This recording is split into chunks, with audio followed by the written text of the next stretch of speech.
Okay, so what I want to go over before we get into again, what we were talking about as far as human development, and then we'll get into things like relationships and all those kinds of topics, learning, Okay, so cognition. What I want to go over before we get into again, what we were talking about as far as human development, and then let's try that again, is just an understanding of what we mean by cross-cultural psychology, what we mean by society, and all of those kinds of things.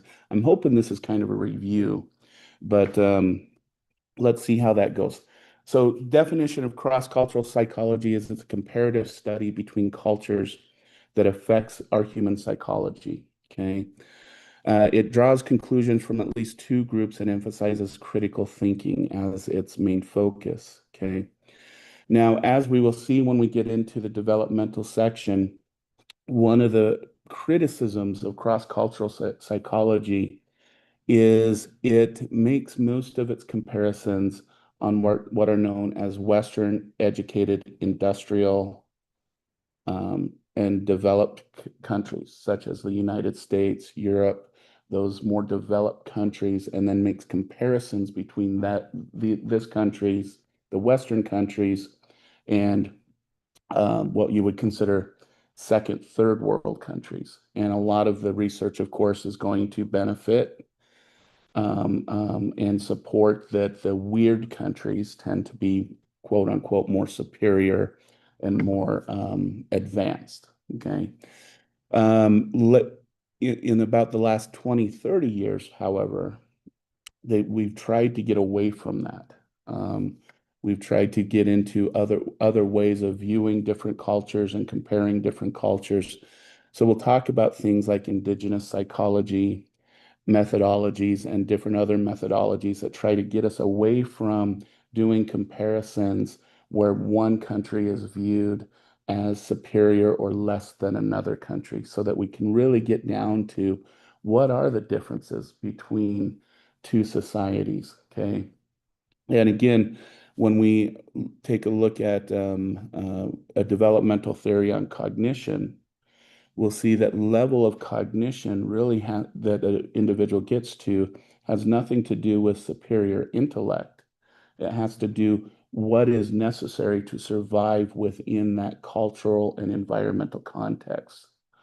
And we'll see that there's weird societies such as the United States and Germany that tend to get to that quote higher level. I don't you like using the higher level of cognition because it's kind of a misnomer, but the third, fourth levels of cognition compared to people in the Amazon who get to the first or second development of cognition.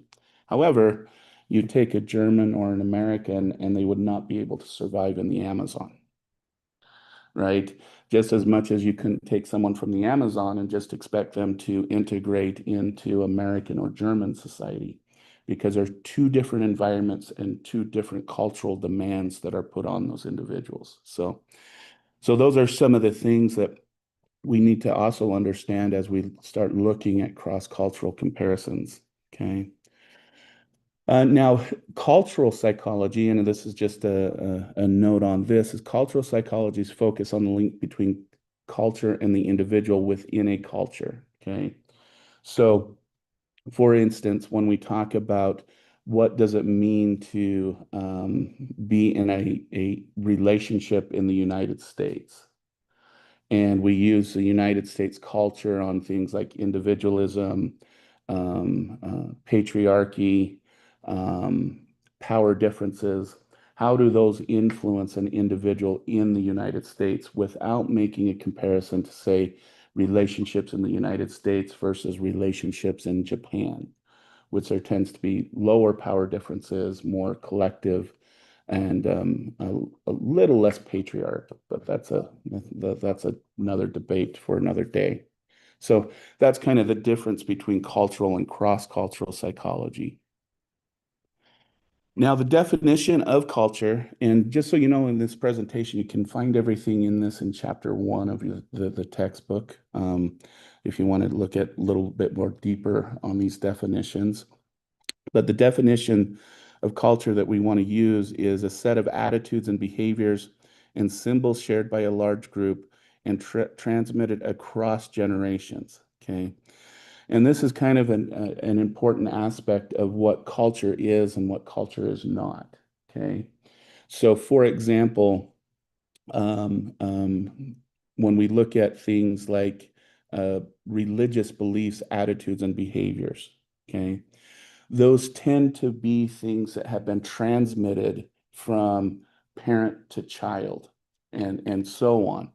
So a religious belief, a religion would meet the definition of a culture. Okay. But let me think. But things like something called an affinity group. Okay. An affinity group is a group that is developing maybe out of social and cultural conflict or desires and whatnot and attitudes and beliefs, but are not necessarily transmitted from one generation to the next. Okay. So, for example, the feminist movement, the LGBTQ movement, are more affinity groups than they are cultures in and of themselves.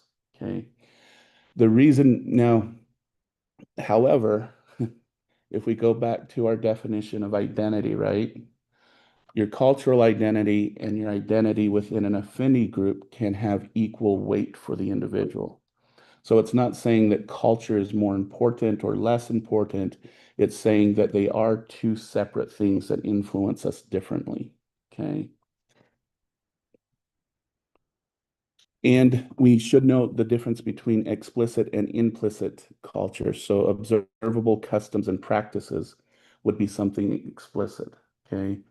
So again, when we think about here in the United States, it probably would be you go to kindergarten through high school, you graduate high school, you then decide what occupation or job you're going to take on, and there's this kind of transmission of expectations through the life span, right? Um, and those are kind of explicable and observable among most individuals in the United States. Okay. Laws are an example of explicit customs and practices. Okay. Implicit are those underlying norms and principles behind these practices. Okay.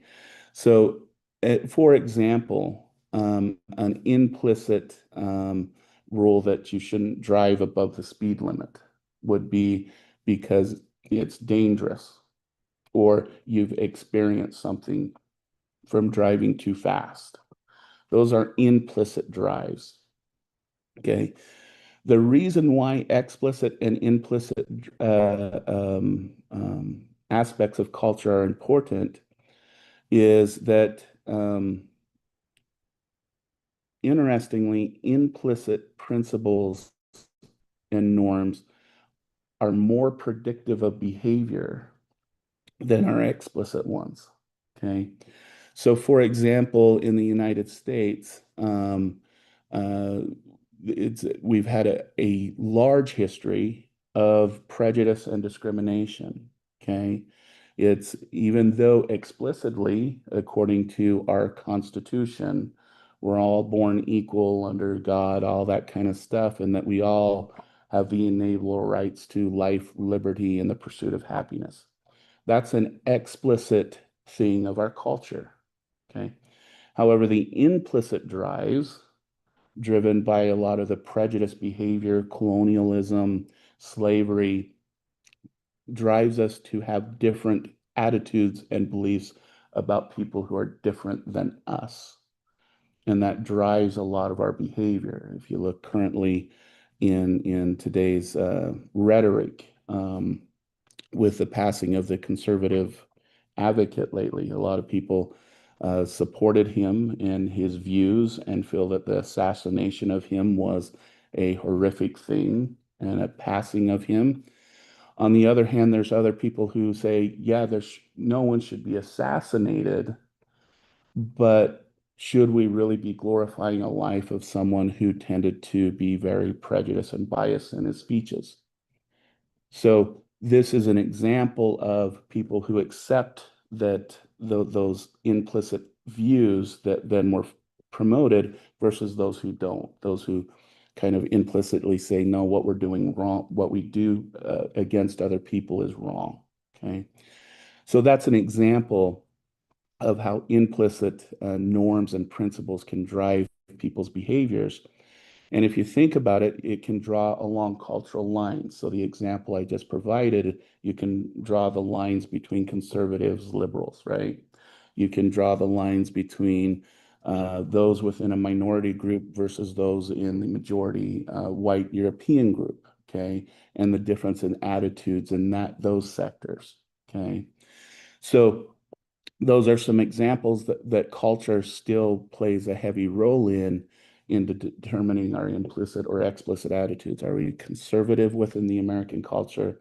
Are we liberal within the American culture? And which one is more acceptable for us? Okay. So now we've mentioned societies a lot, a group of people who form communities or nations within organized relationships and institutions. So the line between a society and culture is that societies are based upon the rules and the way of living within a given culture. Okay.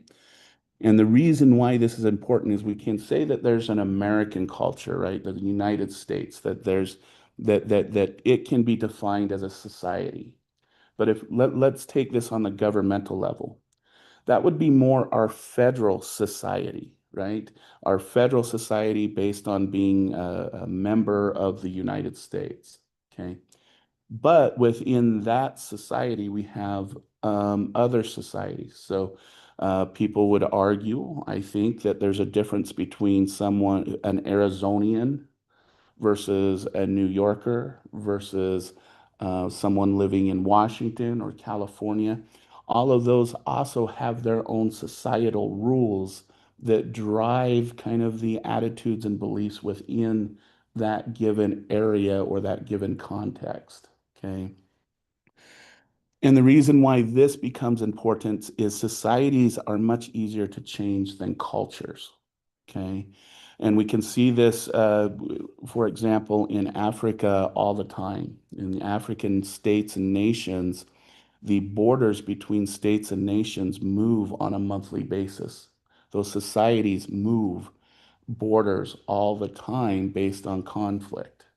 Okay.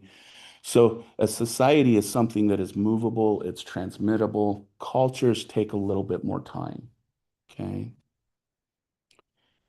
And then, of course, race is a group of distinguished by genetically transmitted physical traits, also social constructs. Okay. And it is important to distinguish the difference between genetic traits and social constructs, especially when we're talking about psychology. Because probably in 3 or 4 weeks, we'll talk about the concept of intelligence, right? The concept of intelligence was constructed within a cultural context that emphasized things like mathematical reasoning, logic reasoning, all of kind of more of the academic type of things that you learn within a given uh, context. And people who have a high intellectual have high mathematical abilities, spatial reasoning, and all of those kinds of things. Okay. Well, then of course, in the early days of intelligence testing, they went and they tested, of course, Black Americans, Africans, people in the Amazon, and they found, hey, they score really low on intelligence. That must make them inferior, right? And what we'll see is some legal challenges to that idea occurring originally in California that challenged the use of intelligence tests within the cultural context to show that these tests can be very biased, okay? And that intelligence as a concept is a cultural concept, okay?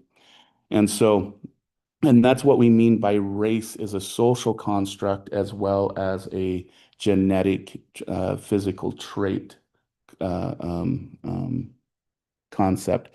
And this is again where we'll get into racial and racial disparities within a given cultural context. Now, ethnicity is kind of the count, just like society is kind of the um, uh, portion of culture. Ethnicity is kind of a part of our race, okay? Because it's not necessarily things that are genetically handed down, but your ethnicity are those things that are shared with common or origin, tradition, and language, okay? So, for example, one's ethnicity in the South, if you're Black American, tends to have some Mediterranean influence, African influence, all the countries where slaves were brought to the United States. And that's part of their ethnicity, even though it's transmitted and has blended different cultures in the way, in the foods and all of those types of things. The ethnicity that has developed in that area has become a unique. And we can talk about things like language and the use of eubonics in the South, especially. Eubonics is a kind of a unique way of pronouncing different terminologies, which we'll get into when we talk about language. Okay. So ethnicity is for everyone is kind of that shared tradition and common language. Okay. And then, of course, nationality is your citizenship. So, who do you feel you belong to? And again, this can deal with the nation, your citizenship, where you live, and your political recognition. So, how you feel yourself. Again, this is that conservative liberal line. This is Arizona versus New York. This is, are you a citizen of the United States or do you have dual citizenship, right? Do you consider yourself, we think about the Tanahatha Nation. Do you consider yourself having two citizenships, one of the Tanahatha Nation and one of the United States? And this is where nationality can get a little complicated when we get into multicultural areas such as the United States, right? Is what is your nationality? Okay. And then religion is just a system of beliefs and practice and values related to faith, tradition, and spirituality. And again, religion is one of those things, just like governmental systems and national systems, that really drive culture a lot, as we will see. And it can even bring up national arguments, okay? Such as, is the United States a Christian nation or is the United States a multi-religious nation? And we can see how religion plays a role in trying to influence how we should view who we are, even within our citizenship and nationality. Okay. And this is where we get into awareness and respect of cultural differences, identities, behaviors, and values. Um, I'm going to skip that one. Okay. And this comes down to really kind of when we talk about cross-cultural sensitivity, is when we talk about backing up here, when we talk about how we view other people, what knowledge do we have of them, and where does knowledge derive from? And this is this next slide is where do we get our knowledge about life in general? And there's a couple that are identified here. One is scientific knowledge, right? This is where we go test hypotheses and gather evidence that shows for or against a concept. All right. We have popular or what's known as folk culture. Okay. When we think about popular culture, we could think about, the music genres. Are you into like heavy metal or country or or popular music and what is the current trend within those musics. Okay. We can think of the way people dress. How do we dress? How do we, what is, if we think about even influences on culture about how in the well, in the 30s, if we were in this college class, we'd all be wearing what you usually wear to a college graduation. So you'd all have your black robe on. I'd have my doctoral robe on, and that's how we dressed. And then we get into the 40s and 50s, and this is where we dress in suits and ties, those kinds of things. And then when we get into 80s and 90s, we get a little bit more casual. And we get into today where, you go to Walmart and you can go there in your pajamas, right? Which would have not been something that was acceptable in the 50s. You would have not, you probably would have got arrested. And that's an example of popular culture, is the way we dress and behave with each other in that context. Ideologically, knowledge is our value-based knowledge. So again, we can think about things like liberal values versus conservative values. We can think about faith-based values versus spiritual-based values. We can think about economic ideology, right? Um, and so those are kind of the value-based. And then we have, of course, legal knowledge. What are the rules and the laws of the land? Okay. Now, this gets back to this one about cultural sensitivity is just because a different culture has a different popular uh, folk way, I think is what it's called, ideological base or legal knowledge, does that make them less or more than another culture? Does that make them superior? And really, the thing that we're learning in cross-cultural psychology, again, is it goes back to what is the demand of that society on the individuals. And we will find, and we even are finding on the legal end, democracy, which is seen as the gold star of a society, doesn't necessarily work within some cultural and environmental contexts. Okay, that sometimes things like dictatorships even tend to work better than democracies within a given cultural context. Okay, and that's something we don't often think about from a Western perspective. Okay, and so some things that we should keep in mind as we uh, look at these different cultures on these different levels. And then we have traditional culture, of course, is based on traditions, rules, norms, often conservative and resistant to change. So these tend to be, again, when we go back to the United States and cultural views here in the United States, the tradition of marriage, the tradition of having children, the tradition of going to school, all of those are traditions that are hard and resistant to change. But I do want to make some notes on this, is that we can see change within a cohort. But the question is will that change last over time? All right. So a good example right now is the young people right now. What generation are they?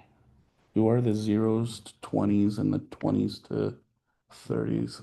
Gen Alpha? Gen Alpha. Yeah, I think it's Gen Alpha. And the generation just above Gen Alpha, Gen X, is that?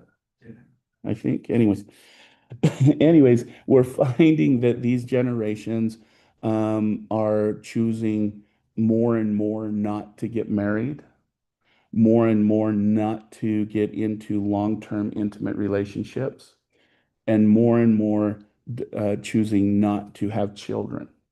Okay. So one thing that could see is this a cultural shift? Okay. Is this going to become the new norm and break tradition? Or is this just a cohort effect? And the generations that come after Gen Alpha and stuff will pick up the marriage and the traditions that have been traditional here in the United States for a long time. Okay.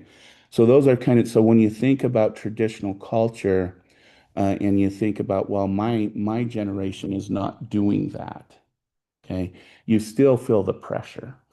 Okay, you still watch the news and the dire warnings. Oh, this generation is going to ruin America, blah blah blah, and you hear all that rhetoric, right? But that's traditional culture pushing back on what right now is seeming to be a cohort effect. Okay. So those are some things to consider because we do see countercultures, we see generational effects on culture, but we also always have seen the pressures of that tradition to try and kind of force the culture back into what its standard is. And a lot of, for example, things that are happening here in the United States currently, some sociologists and anthropologists argue that it is the pushback to what is a growing larger minority population. Okay. If you look at statistically, I believe it's 2030, 5 years from now, um, there's the minority populations are going, should be based on growth statistics, larger than the majority, which are white Europeans right at the moment. Okay.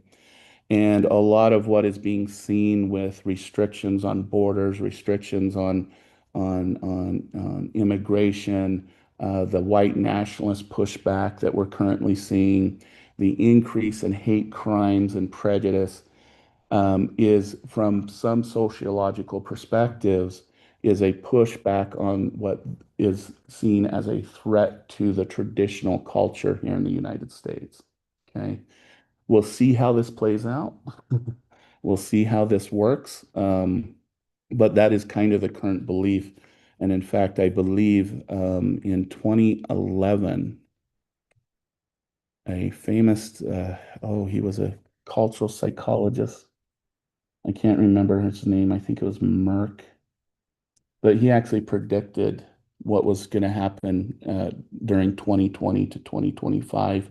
And it's actually becoming true that we're starting to see more things like hate crimes, prejudice, discrimination, anti-immigration, a nationalist movement, dampers on free speech, and all of these kinds of things were predicted clear back in 2011 when we started to see the acceleration of the growth of minority populations versus the white European majority. So it's kind of an interesting thing when you think about traditional culture and how much it can actually force and create as much good as bad, right?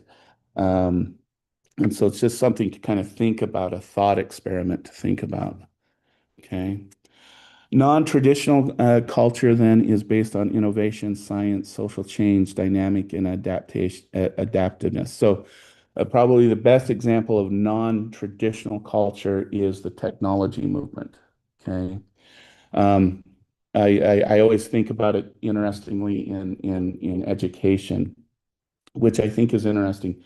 So you think of the use of AI, right? And a lot of your professors have, I hope, have talked about, don't use AI to complete your homework, but you can use it as all those kinds of things. And there's this huge concern that AI is going to make it so students don't think as thorough, don't develop the critical thinking skills, all of those kinds of things. So in some classes, they will have the teacher makes you hand in the AI version versus the original version you wrote. In some classes, you may have to prove that it wasn't AI generated and that you actually can write, right? All of those kinds of things. But I remember I was going to school when autocorrect came out. And I remember the big panic educators had about it. So when autocorrect came out in word processors, I had to hand in the version of my paper before I used autocorrect and the version after, uh, because the teachers were so concerned that autocorrect was going to make it so a student couldn't spell, couldn't do things on their own, like develop words and those kinds of things. So my point being is technology has changed uh, several times the way we view things. Because I don't think anyone has a big deal with autocorrect today. And it'll be interesting if this same panic over AI, I think, is going to be the same as autocorrect back in the 90s. Okay. Just a kind of thing. And things like social media. Okay. Things like cell phones have all changed the way we communicated. And these are all considered non-traditional cultural uh, um, um, aspects because they haven't been transmitted that much. If you think about it, the technology era isn't even one generation long. Okay. There hasn't been one generation that has existed through the technology era yet that then has transmitted it completely to another generation. Most youth have parents who were pre-technology. I'm sure I'm guessing your parents have told you when they didn't have cell phones and give you the story about the landlines and all that kind of stuff, and before computers and all of those kinds of things. We haven't had a generation that has transmitted the complete technology and communication era we're in yet. So it's kind of an interesting idea that it hasn't been something that has been culturally transmitted. So we'll see how that works. Okay, where are we at? Okay. The other thing that we'll be talking about when we talk about all these different views on culture is something known as power difference, distance, the the extent to which inequality in power is accepted within a society. Okay. And there's a couple examples of this, and there can be some arguments made for or against. So you can think about the economic disparities that have occurred here in the United States. Okay, where it seems like the wealthy and the power wealthy tend to have more power, the poor tends to have less power, and so they tend to the more wealthy you are, the more control you have, the more influence you have over what's happening, and the less economic well-being you have, the less and less you feel you have say. Okay. And that's an example of power difference. All right. And again, the issue is how much of this is due to culture or due to other pressures, such as the economic system is working, how capitalism is working. Okay. Because this power difference here in the United States, as an example, the distance between the wealthy and the poor, this is a concept that has barely started in the 70s, 1970s. So we're talking less than 50 years, I think, no, 30, yeah, okay, we're talking 45 years where we start to see this inequality between the wealthy and the poor, where the middle class is now more into the poor arena and the wealthy have been exponentially wealthy. Okay. So the question is the power distance in the United States a cultural concept, or is it because of the cultural concept of the idea of capitalism? Okay. And is that where the power difference is? And that's of debate, right? But where we can see some power differences that is culturally based are within some types of religions, right? So if you look at the Catholic religion, as just an example, the priest is usually not questioned, right? You go to them, you seek their authority, you don't question what they're saying to you, you take what they say as the Word of God, especially when you get up to the Pope era of things. Okay, you don't often see in a mass a person get up and say, you know, I disagree with you. Okay. And you don't see that within a lot of very formalized religious bases. The person at the pulpit tends to be the expert, and no one really gets up and questions them and says, hey, I think you're wrong on that. I think this is what Luke meant by that, or something like that. Okay. So within religion, we see power differences, especially within formalized religion.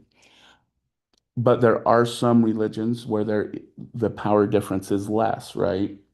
It's an example because those are things that are traditional and transmitted. Okay. And so those are things that we're told to listen to the religious authorities, obey them, don't question their words, those kinds of things within that religious context. Okay. So that's where we do see power differences. Okay.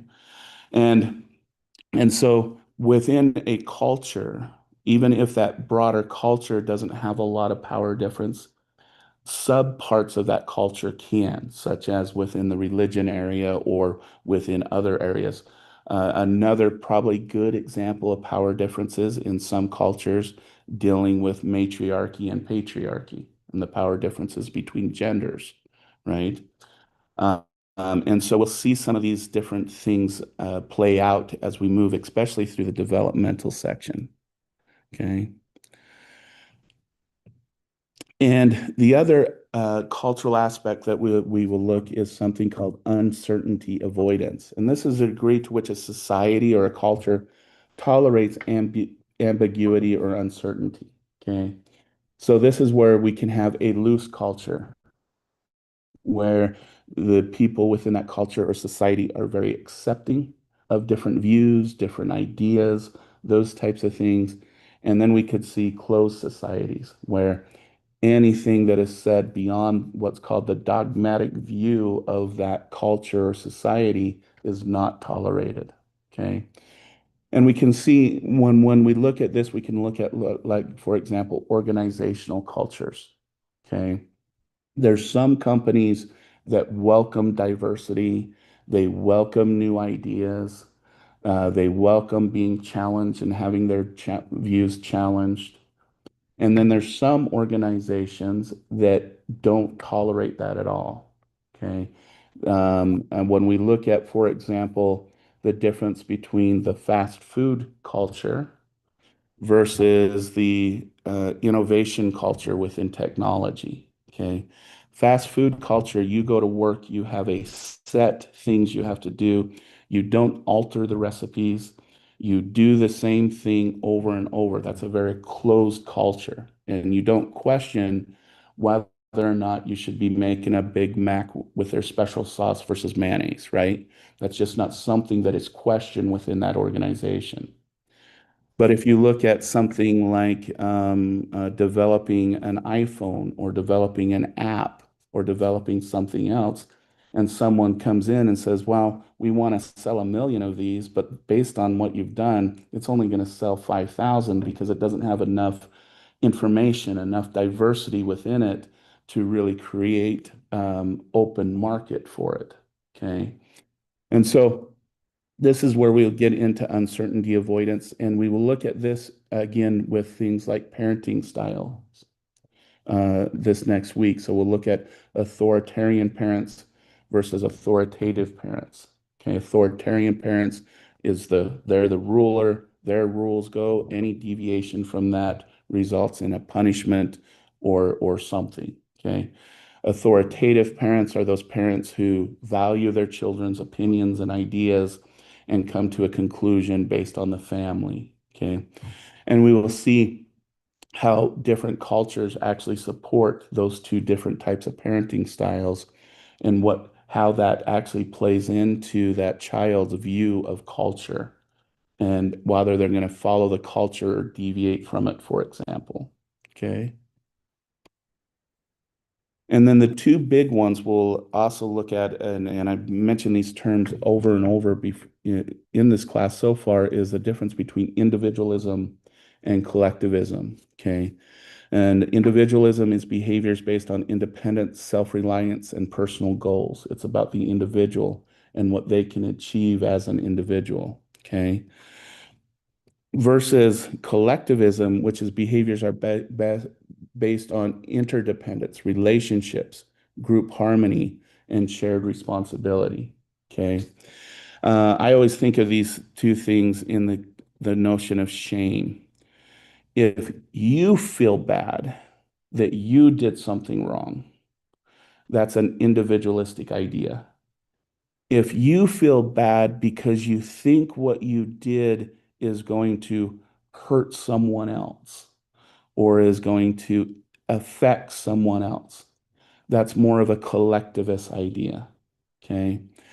And the difficult part of this is dependent upon the situation. We might have a collective view or an individualistic view, even though nationally, okay, the United States, Great Britain, Germany, those countries tend to measure high in individualism versus other countries like Mexico, South America, Asian countries, Japan, and China tend to high measure overall heavy on collectivism. Okay. But we will see that within a given situation, you could either be individualistic or collective. So it's a little bit more complicated than just saying these countries are this and these countries are that. Okay. Which we'll get into. The other dynamic that we need to look at when we're looking at culture is whether the culture is vertical or horizontal. Okay. Vertical emphasizes hierarchy and competition. Horizontal emphasizes equality and cooperation. Okay. And this is where we could actually look at anthropological evidence to kind of define the difference between these. The societies that are based on patriarchy. So societies that are based that the man is the leader of the community, is the quote unquote chief, those kinds of things tend to emphasize vertical um, cultures, meaning that there's a hierarchy. The man is in charge, and then there's subordinates under the man. There's so maybe the wife, the children, and there's a clear delineation of authority. Okay. But when we look at a lot of matriarchal societies, this is where women tend to control the beings of the community. That they're kind of the ones in charge, as you would say. Okay, they tend to have a more horizontal thing, meaning that they go and they seek out the opinions of others, including males. Okay. They will go and see what is necessary for the community, and they don't see someone as more or less than another person. Okay. Now, to kind of, no, I'm not going to complicate it right now. So when we look at anthropological kind of evidence, and we can look at the traditional patriarchal versus traditional matriarchal societies, this is where we can kind of see these vertical or horizontal kind of emphasis. Okay. All right.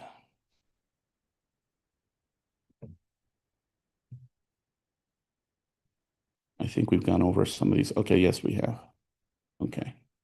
All right. I'm going to stop sharing.